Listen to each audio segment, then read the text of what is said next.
Herkese merhaba arkadaşlar, kanalımıza hoş geldiniz. Gübsü Özay'ın doğum gününü Barış Arduç böyle kutladı.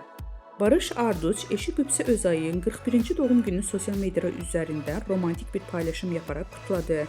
Gübsü Özay'ın 41. yaşına girmesiyle birlikte keyifli bir doğum günü kutlaması gerçekleştirildi. Eşi Barış Arduç, kızları Jan Asya ile birlikte olduğu samimi fotoğraflarını sosyal medya hesabından paylaşarak Gübsü Özay'a olan sevgisini bir kez daha gösterdi.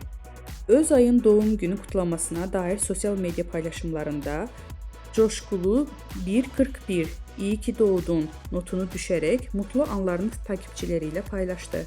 Bu güzel aile anlarını sosyal medya üzerinden büyük bir yankı uyandırırken Barış Arduç Gübsü Özay çiftinin mutluluğu gözleri önünde sergiledi.